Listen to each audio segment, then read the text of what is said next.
Brent here with Bring Your Own Tools, and on today's episode, if you want to learn how to make this slick little topography fixture piece with just plywood and resin, well, keep on watching.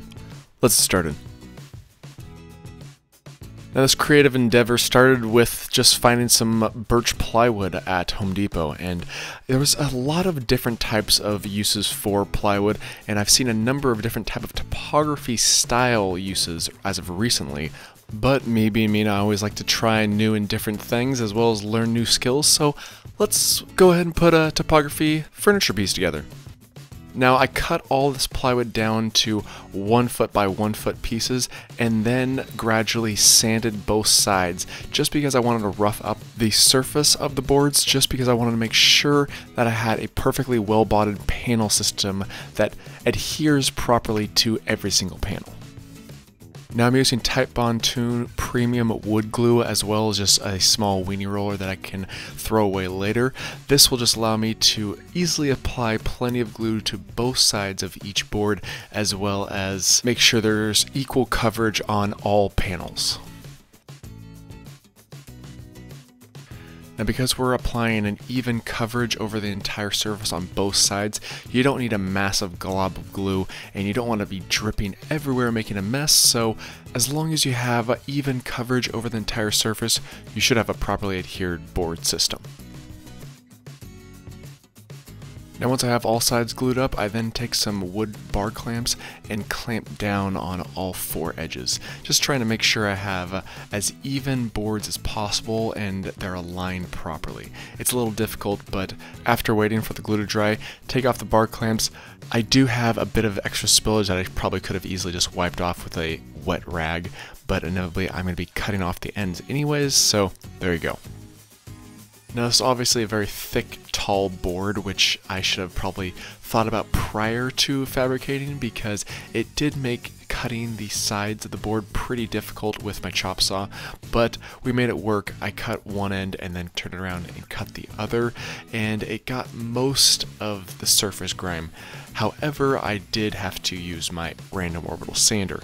Now, this Bosch random orbital sander that I've used in the past videos has a turbo mode, which is perfect for this type of application because it makes quick work of very rough surfaces, so I suggest you get one if you don't have one already. Now comes the fun part, actually grinding out the center of this, and we are using the Graph Speed Cutter system. And this is the first time I'm using this blade, and I must say it made quick work of what we needed to do here in this type of application. Now, we had to gut and gore our way through this panel, which was not the easiest thing, but this blade definitely made it easier to do so. And just like any of my products that I feature on my channel that I stand behind, I will leave a link in the description box below on where to actually purchase this said product if you so desire. Now, with this blade, your grinder, in all honesty, acts more like a circular saw than anything else. You're gliding or skimming across the surface, but yet you're taking copious amounts of wood with it at the same time, which is just satisfying, especially in slow motion, as you can see. And now, as this piece really literally and figuratively takes shape, you can see why I chose plywood for this type of topography map system, because there's layers of wood in different shades of coloring, and that's perfect for a topography map system. That, in all honesty, is really what a topography map really is just showing the elevation of a mountain range, and this is just our little wood mountain range. We'll just call it BYOT Mountain. Now, I also picked up some amazing cut-saw shaping discs from Amazon, and these things are very slick and very nice. Now, there is an extremely rough, coarse version, as well as a fine version, and a plethora of different sizes are available, but these really came in handy, especially when I wanted to get in deeper and have a smoother finish than what the Graph blade system was capable of. This really gave us the final overall look and feel to the piece, and it made quick work of the entire process once I had the vast majority removed with the Graph blade. I would call this the 1, 2, 3 punch of this project as far as the shaping portion is concerned. Now after that portion is completed, I then just took a random orbital sander as well as some sandpaper that I hand sanded myself and really fine-tuned the feel of the entire piece. Now the hand sanding was definitely at a minimum at this point, and once that was complete, I then just took a vacuum, sucked up all the loose debris as well as the sawdust, and then wiped off the entire surface with some mineral spirits just to try and clean up any of the loose particles left behind. I then took some standard melamine strips that I actually cut from a previous project and repurposed them for this one. Now these are just your standard 3/4 inch thick, 4 inches tall melamine panels that I also apply a bit of generic Packer's tape to all sides that are going to be in contact with the epoxy. Now this is because epoxy does not stick to generic packing tape, and it makes it a quick and easy way to remove the frame and formwork after the epoxy dries. After you pre-drill your holes and apply a few fasteners, I then take clear 100% silicone and silicone the bottom edge on all sides.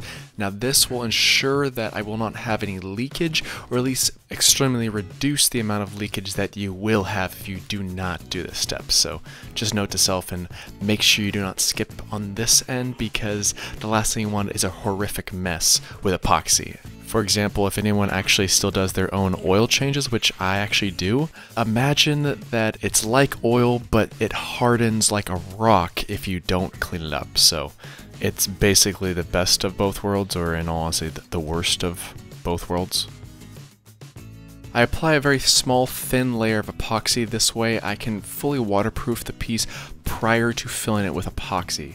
But before I do that, I actually fill it with water just to test that we have a perfectly well sealed frame system. Because at this point, epoxy is expensive and it's messy, so I want to guarantee myself that I won't have any damaging leaks later on.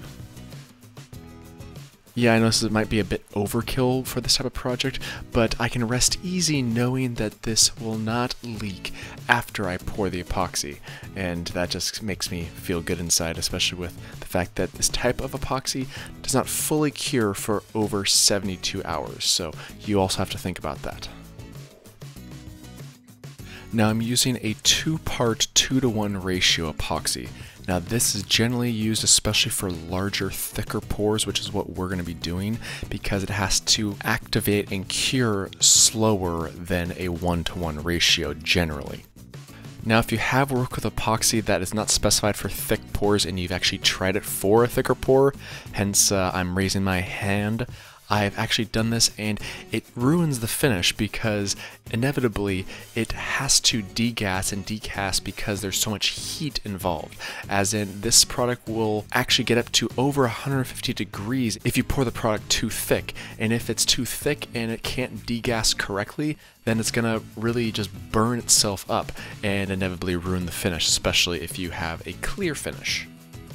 Now we're using a paddle mixer to mix up the product thoroughly, because #1 rule with epoxy is making sure it's mixed properly so it hardens correctly. Then after that, we apply a bit of transparent resin dye and add as much or as little as you'd like, depending on taste. We are going for a blue because we want a nice ocean feel, as well as be able to see the inside. You don't want to go too dark because you actually want to see the topography of the wood surface. Once thoroughly mixed, go ahead and start pouring. Now the one thing I'm really going to work on in the future videos is making sure I have a perfectly crystal clear finish with the epoxy. Now with these larger pours, it's hard to get up all those small tiny little air bubbles, even if this product is thinner and most of the bubbles dissipate over time, but it is hard to remove all of them. So I'll be probably featuring a pressurized tank with epoxy in the near future. But in the meantime, it is always satisfying to remove any bubbles you can with a propane torch. And of course, 72 hours later, you come back and you find that the cover you placed to cover up the surface fell into the epoxy, which is why it has a weird indent. But other than that, it turned out perfect. Yeah, it turned out perfect. It hardened correctly, and now it's all about cleaning it up. We first use our routing planer sled by Woodpecker to clean up the top surface. This way I'm able to guarantee that we have a nice flat, even surface. Now you can do this with a sander, it's just going to take much longer and you have to be a little bit more patient. As well as the fact that if you don't have this type of system and you want some type of router sled, I do have a step-by-step tutorial on how to make a $20 router sled in my Epoxy River shelf table, so check that one out if you are so inclined and interested. Now it is time for sanding. Now we are going from 60 grit all the way up to 3000 grit. Yes, 3000. So this is quite the process, and inevitably the sides and the wood structure itself only really needs to go up to 300 grit, but anywhere where there's epoxy, I want a clear, perfect finish, and therefore I want to go up to 3000. So as you can see, we have 1000, 1200, 1500, all the way up to 3000, and we'll be using them all in this video. Well, I will be sparing you because this is all in fast forward motion and you don't need to see me change out every single grit, do ya? No.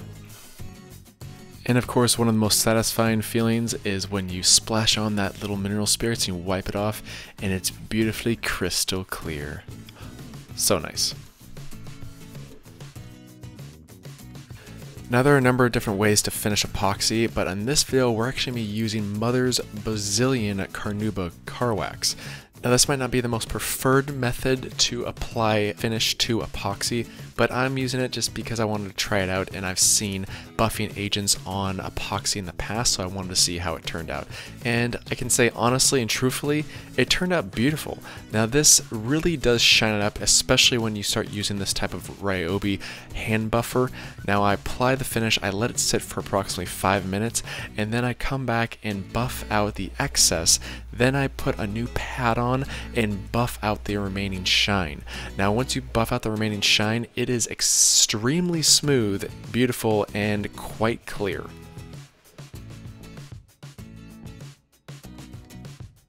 And now, of course, for this to be a truly BYOT custom piece, it has to be branded as such. And again, thank you to Gearhart Industries for providing this beautiful brand that just adds that perfect finishing touch. And guess what? You're done.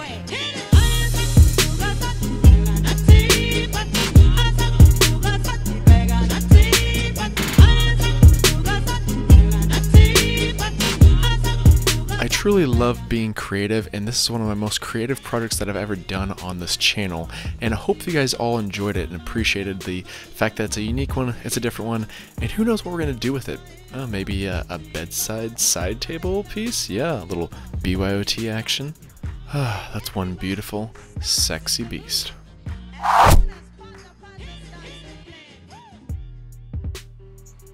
And there you have it, episode number 60 of BYOT fully completed. I must say this was one of the most unique projects I've ever done on my channel, and I really enjoyed it. More to come. In any case, summertime, please like the video, please subscribe to this channel, and please check out my Instagram feed and my newly developed website at byotools.me. If you are so inclined and love this piece so much that you actually want it, I'm giving this away for free to anyone who signs up on my email list. So please sign up for that if you want to be entered into this drawing or into any other drawings that I have on my channel. I'll be probably doing at least 1 or 2 a year now. But in any case, every time, catch you next time.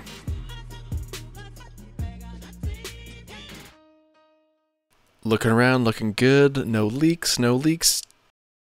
Dope! 1 leak. Well, at least it's just water.